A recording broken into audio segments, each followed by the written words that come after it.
I'll just introduce myself. My name is Steve Gregg, and I'm the chair of the Peace River Solidarity Initiative. There are a few other people who are going to join us shortly, Rob Botterill and Harold Steves. They're just motoring in from the ferry, but I think they'll get here in no time. So very much appreciate people coming today. Today we're announcing an accountability summit to be held in Vancouver, Saturday and Sunday, January 20th and 21st. We believe the wrong decision on Site C will be announced today, and we believe that the process that led to this decision was not democratic, was not transparent, and was loaded with behind-the-scenes maneuvering. We're calling on those who care about the Peace River and about democratic process to attend the summit in January. We're inviting NDPers, volunteers, members, and donors. We're inviting Greens too. In fact, we're inviting people from any and all political parties. We know there are many citizens fed up with the way the game of politics is played in British Columbia. We're particularly inviting Indigenous leaders who've labored to build relationships with government based on respect and trust, but now find that their rights are again being negotiated behind closed doors. We're also inviting trade unionists who understand the necessity of organizing collectively and appreciate that what is fair for one must be fair for all. Many people worked hard to elect a government for the people. We seem to have ended up with a government beholden to the corporate world and to narrow special interests. We're inviting the Premier and key ministers involved in the Site C decision to attend our summit and explain how they reached their decision in the face of all the evidence that cancellation will be better for the climate, jobs, our food security, right relations, and our pocketbooks. After we hear from government leaders, we will engage with new energy and passion in our fight against Site C. We will stop this project. We will determine how best to hold the NDP and Greens to account. Many NDP members have already said that they will rip up their membership cards if the dam is not cancelled, stop their PAC donations, and vote differently when the time comes. How did this happen? What kind of political calculus got us into this position? Okay, we're ready. Many are angry and many feel betrayed. There will be real political consequences to this decision that will not help the parties in power. Will the NDP and Greens be a one-time wonder? Have they learned nothing from 16 years in the wilderness? With proportional representation on the way, will the disaffected choose to organize a new political party? Perhaps we will identify ways to work within parties to keep them on track. It's clear to us that things need to change here in Victoria. We know there are many citizens in this province with great ideas and the financial means to help us move forward. The NDP ran on Power BC. This was John Horgan's Jobs and Energy Plan. They told us it was a better alternative to Site C. And now we're supposed to turn our backs on this progressive plan. What could be the explanation? Many individuals and organizations participated in the BC Utilities Commission inquiry on Site C. A lot of people turned out. We participated patiently and with good faith, some at considerable expense. Some have been concerned for quite a while that the fix was long in for Site C to continue. Why would they say that? Well, construction was continued on the site during the BCUC review. Even though we asked and asked, there was no rigorous review of Hydro's job numbers made public by the government in the face of ongoing layoffs and fewer cars in the parking lot every day. There's been little to no reference by anyone in government once elected about their Power BC promise that they ran on. Government turned a deaf ear to the BC Utility Commission findings and then worked to publicly undermine the regulator. We were told that MLAs had been instructed not to meet with proponents of cancellation after the BCU had issued its final report. Then they let the lobbyists in to meet with ministers on that file. Neither the Premier nor Minister Mungal responded to correspondence asking Hydro to drop their slap suit legislation against peaceful protesters. Minister Mungal announced a Hydro rate freeze before announcing the government's decision on Site C, boxing herself in. Cynicism is the enemy of democracy. We wonder about the impacts of broken promises on younger voters. Prime Minister Trudeau cancelled proportional representation and approved Kinder Morgan. Now with Premier Horgan approving a dam he said his government would terminate if the BCUC report proved unfavourable, this does not bode well. What about the fight against Kinder Morgan? Stopping old growth logging? What about reconciliation with Indigenous peoples? What about climate change? We got educated about Site C ourselves. We worked to educate the public. We worked to educate the BC Utilities Commission. We worked to educate government. Obviously, to meet the challenges of climate change, we need a strong plan for electrification. But we know Site C is the most destructive and most expensive means to get there. Hell, in time we're going to need the equivalent of 4 Site Cs, but we don't need to be encroaching on First Nations land title and flooding our farmland and sensitive ecosystems when we won't need that power for years to come. And alternatives are going to be cheaper and more readily deployable when and where power is needed.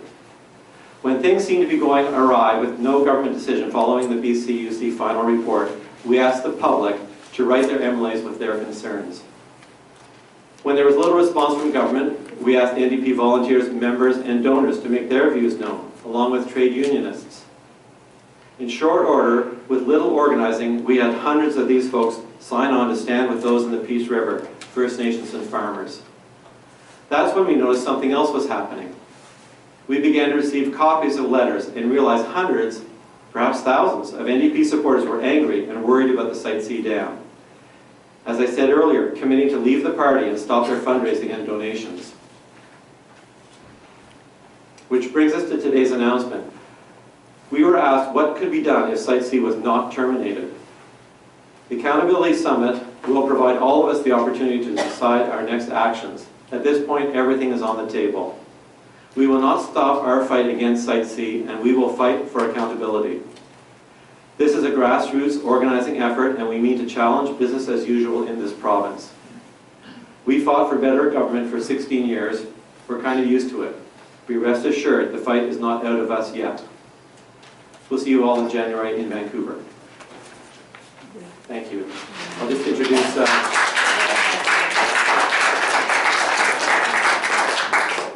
Rob Botterill, legal counsel for PVA and PVLA. Thanks very much, Steve. I realize it's a very tight time frame because the media need to leave to go into the lockup that we don't get to go in to find out the basis for the decision, which we don't know. So I'll be brief. I gave this speech a lot during the 16 years the BC Liberals held power, and especially when Christy Clark was Premier. I never thought I would have to make this speech to an NDP government, at least not within months of their election. The decision to ignore evidence and proceed with Site C is much worse than Christy Clark's decision to greenlight Site C. At least Christy did not promise her decision would be guided by evidence, an open, fair, and transparent review by the BCUC. The NDP Site C review process turned out to be a sham. My clients were assured by the Premier in person, by the Finance Minister in person, that the BCUC review would guide the Site C decision and would be open, fair, and transparent. It was on this basis that Ken and Arlene Boone agreed to participate in good faith, put their own efforts and time into making this review work. It was on this basis that they agreed to abide by the outcome. Well, that's all off now. In a couple of hours, Premier Horgan will announce the decision to complete building Site C. He will say it was the most difficult decision he's ever had to make. He carefully considered all the evidence. And we need this for climate change. Bullshit. This is a divisive decision. It is totally unconscionable. It runs roughshod over Indigenous rights, destroys farmland, wrecks the environment. And all because, for some reason, we have to fight climate change. You do not have to choose between climate change and human rights. Let me say that again. You do not have to choose between fighting climate change and human rights. We have presented alternatives that enable you to have everybody on board. This only became a difficult decision when Premier Horgan had to figure out how to ignore the BCUC report and still make the decision-making process appear open, fair, and transparent. So what did he do? He invited 6 experts to make a presentation to Cabinet on November 30th. Our international energy expert, Robert McCullough, with 40 years of experience and no horse in the race, made a very well-received case in favor of cancelling Site C. How do I know? On Friday, I bumped into Jeff Meigs on the BC Ferries, and he told me McCullough made a very good presentation. What did Robert McCullough say? Well, it's all subject to Cabinet confidentiality, what was discussed afterwards, but I can highlight 3 of his most important points, and they're in the fact versus fiction handout you've just received. BC is awash in untapped renewable energy potential. BC Hydro places the wind potential of province at 4 times that of Site C, meeting all of BC's decarbonization electrification goals without even considering solar and geothermal. BC also has backup for intermittent renewables, although you would have never known when you talked to BC Hydro. And it is not, Site C is not needed for LNG if that magical idea ever comes to light again. And the reason is that wind backed by storage is more than sufficient to meet all the requirements. Electricity doesn't come in different colors. Electricity is electricity. And everywhere else in the world, people are using wind and solar backed up by storage. And we have tons of storage at Mica to deal with that. Second thing, BC's AAA rating was just confirmed and will not be downgraded by Site C. To hear the media and journalists, they're just reporting what they're told. There's going to be a massive rate hike. The world will end as we know it for ratepayers if we stop Site C. BC is already financing the $2.1 billion in some costs with 30-year bonds at a cost of $57 million per year. Not $300 or $400 million per year. That's just rubbish. Even if the inflated $1.8 billion in termination costs are added, cancelling Site C will save ratepayers at least $266 million per year, or $123 per household in 2024. Why? Because the dam is a hugely expensive project, and it'll be ratepayers that pay the price if it proceeds. The other point was that the Columbia River entitlement is an asset that could be monetized for billions of dollars for infrastructure. So, that's what Robert McCullough said. Then, the NDP did what every government, or governments that I've dealt with for the last 16 years, have do when consulting with First Nations. And I represent lots of First Nations from. Tick that box. We talk to an expert. Put it in the bottom drawer. You know what we call this in the First Nations world? Drive-by consultation. Hi, how are you? And then off we go and do what we're going to do anyway. My mom, who I grew up in Oak Bay, who used to call it accommodate and disregard. Listen carefully and then disregard it all. Well, that's what's happened here. How do I know that Robert McCullough was listened to and then ignored? He came to the exact opposite conclusion to BC Hydro and energy and finance officials, and the phone never rang. After November, the phone never rang. Nobody was interested, despite his offer to provide follow-up detail. If you are set on proceeding with Site C rather than basing a decision on persuasive evidence, what's the best course of action? Ignore the evidence. Don't check it out. Don't ask for the analysis. Don't go, oh my gosh, he's saying that it's only going to cost this much per year. We're saying this much. Oh, it's different. What should we do? Well, maybe we should sit down and try and work through it. That's interest-based negotiation. That's real consultation, not drive-by consultation like we have here. Now, I know that many NDP supporters, and I don't vote NDP, and members are ashamed of their government, as they should be. This was not what they voted for. It is business as usual in BC. Hold a lockup, invite world energy expert Keith Baldry to review and challenge your justification for proceeding with Site C. Give him an hour or so, spin your message, present a PowerPoint and background, make sure nobody gets to test the underlying analysis before announcing Site C will proceed in a highly controlled news conference, which is what we're about to not be able to go to.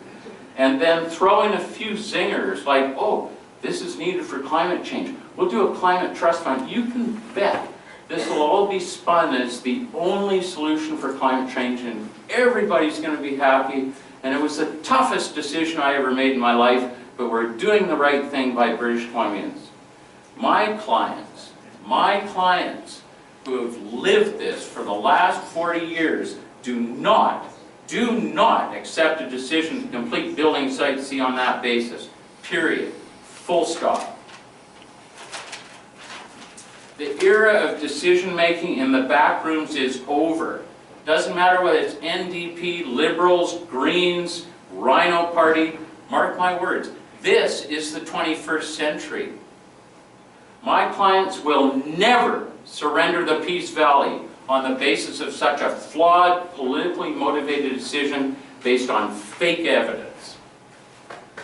I am not counseling breaking the law. I'm not counseling breaking the law. But today, what I am saying is that my clients will continue to use every tool within Canadian law to prevent Site C proceeding and ensure that it's permanently cancelled. Today is not the beginning of the end to opposition to Site C, but it may be the beginning of the end of the NDP government. Any self-respecting NDP MLA should not accept this decision. Today, Premier Horgan has chosen a path of confrontation and exclusion that will divide his party, not a path of reconciliation and inclusion that brings British Columbians, including First Nations, together. This is not the leadership those who voted for the NDP were promised. He has chosen to pit us against each other rather than bring us together. He has chosen to ignore the fact that international human rights, talk to Amnesty International, there's no exemption for dams. Oh, we can breach human rights, we can trash Indigenous rights, we can trash the environment because we're building a dam. There is no exception to international human rights for building the Site C dam. So let me just leave it there. In case there's any uncertainty about where my clients stand on Site C, they will not surrender the Peace Valley on this basis. They will use every tool available to them to stop Site C until there never will be, but until there's a real process. And frankly, they just want to see it stop. And what I'm seeing and what I'm experiencing, the same thing Steve Gray has pointed out, people from across this province, not just in the Peace Valley, are saying enough is enough. And a lot of them are NDPers who say they've been terribly betrayed by this. Thank you.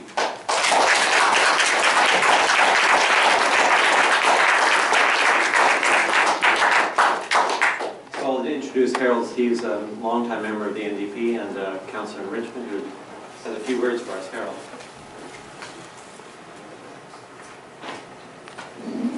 Well, thank you very much. I'm going to echo the words of some of the previous speakers. I've gone through this before. It's unbelievable. I was an MLA in the Dave Barrett government back in 1973 when we brought in the Agricultural Land Reserve, one of the most progressive pieces of legislation. And I've spent the last 45 years fighting to defend it.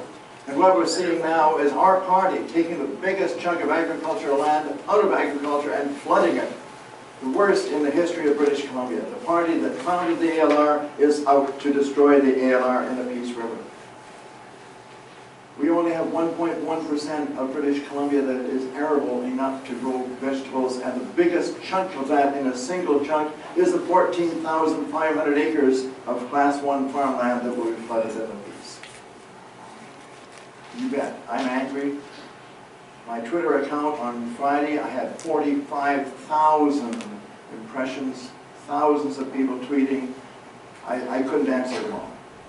Our party members, party supporters, voters are extremely upset with this decision. So I want to share with you what's happened in the past. It isn't the first time. The Barrett government brought in the Agricultural Land Reserve, and actually we were a green government. We weren't too good on labor, however. And in 1975, Dave Barrett ordered the unions back to work. Colin Gableman, myself, and Rosemary Brown rose in the House, and we voted against our own NDP government for back-to-work legislation. He called the election, and the working people of British Columbia stayed home. They didn't donate. The party was broke by the end of the election campaign. Well, things went peacefully along for a while, and then the tide changed.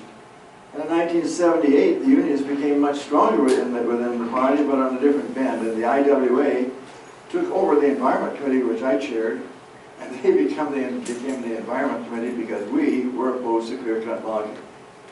And in 1993, 900 people got arrested for opposing clear-cut logging in Clayoquot Sound. These are the kinds of decisions that governments make when they don't consult with all sides of the issue.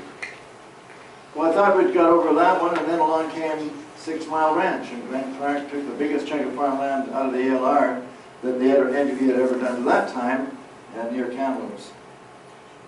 There weren't that many protests, but the Skeeches and Indian First Nation went to court on it, and we lost many, many more members in that region and people that supported agriculture.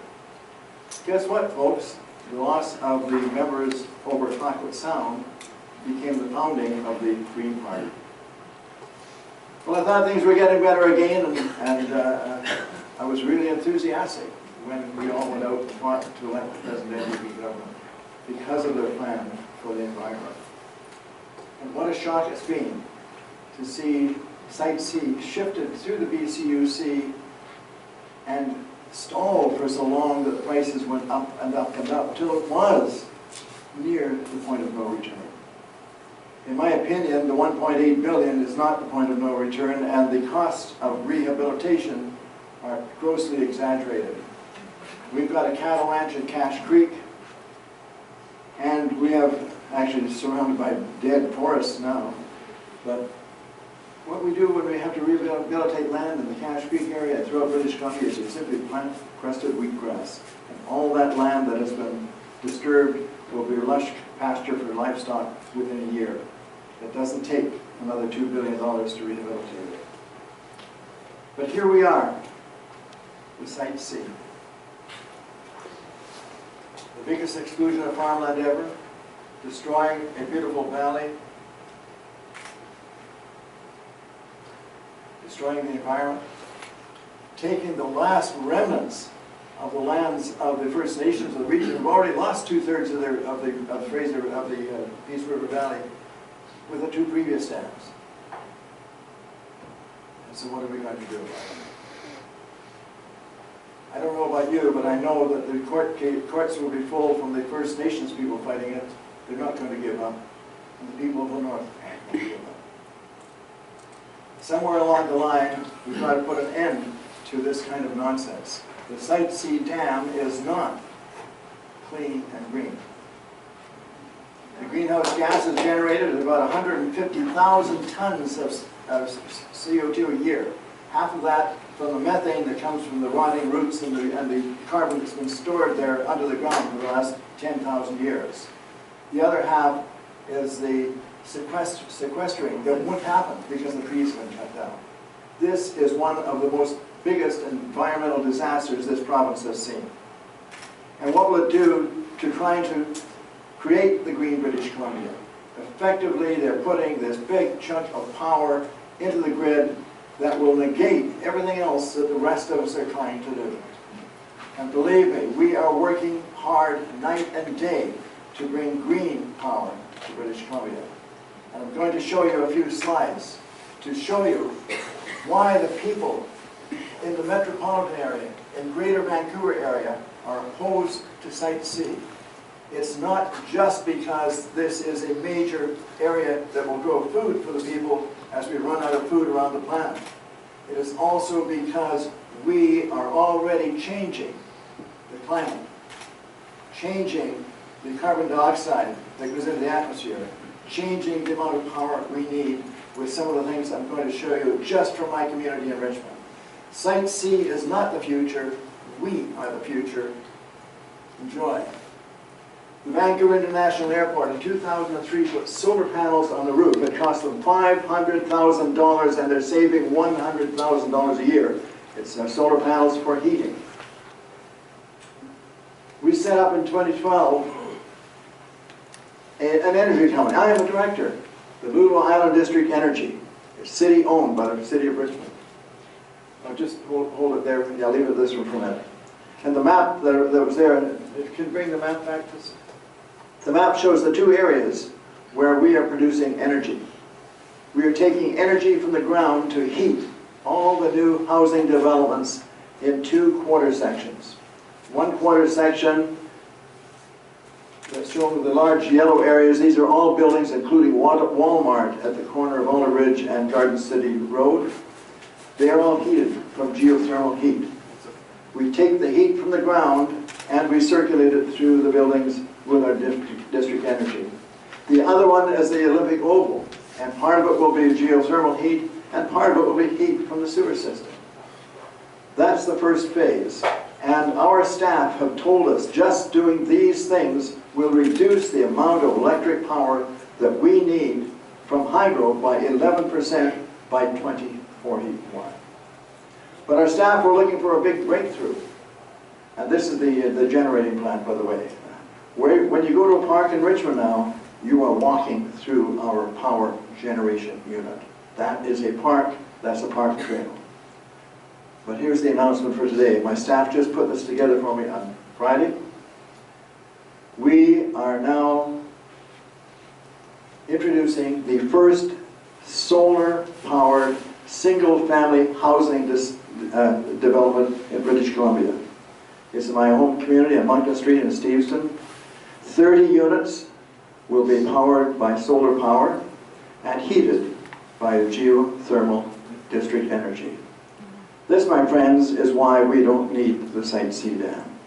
We are much better at producing the power and changing the climate, improving the climate, than what will ever happen from Site C. Next picture, please. Oh, pardon me. The last picture showed one of the houses. This is from the University of British Columbia. And you'll notice that they're predicting that solar energy in British Columbia will be enough to power 900,000 homes. Twice the power of Site C.